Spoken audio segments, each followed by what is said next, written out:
Take two. Hey,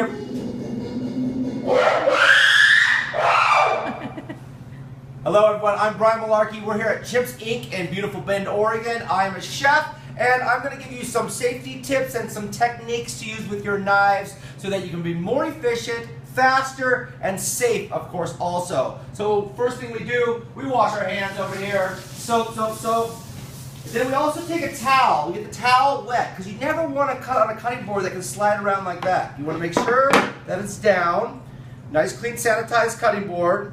Obviously, no meat and proteins, chicken and stuff like that on the vegetable cutting board, and vice versa.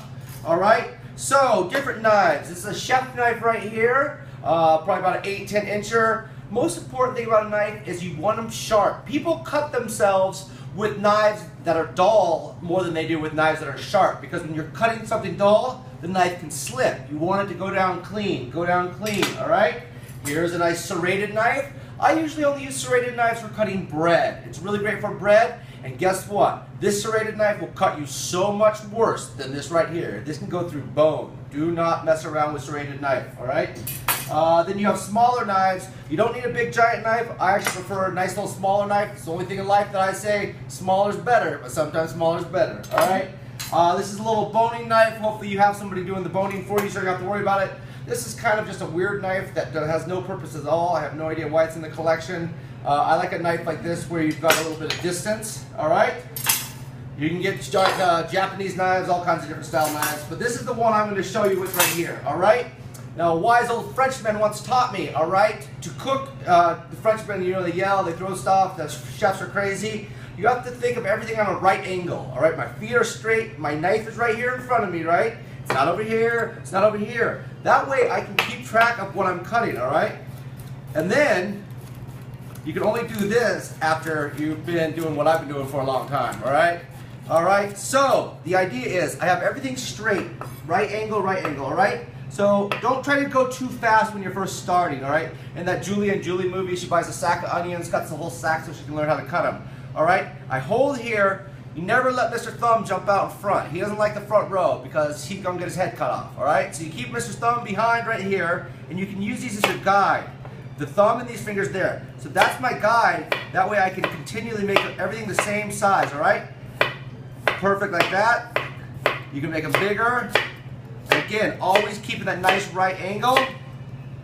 Right there, all right? Carrots, no problem. All right, you can also, if you need to slice the carrot down lengthwise, you just want to make sure you put the flat side down right there. I keep it there, hold both sides. Again, a sharp knife, if you had a dull knife, it would be dragging this carrot around. All right, apples also. I like to do this with my apples. Cut all sides right there. Apples, you can fan them out. You can do all kinds of nice little garnishes and stuff with them right there. But again, right here, I'm standing right over the top of it.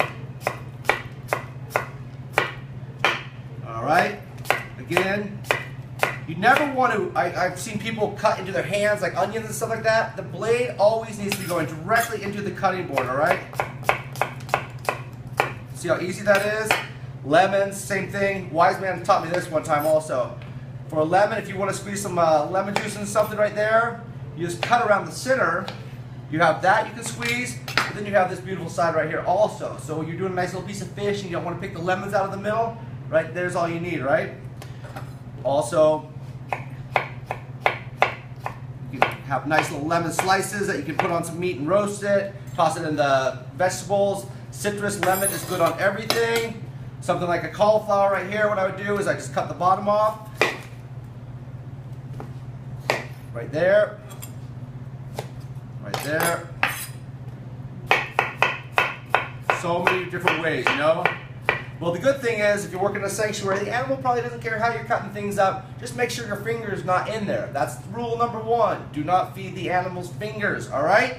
So, very basic stuff. Keep your knife clean. Keep it washed well. Never leave it in water. You don't want them getting rusty or anything like that. But, you know, like everything in life, you'll only get better after time. I'm Brian Malarkey. Take care of those animals. Thanks for all your support. Cheers. See you in San Diego. Brian Malarkey, Urban Woods, Seersucker, Herringbone. Perfect.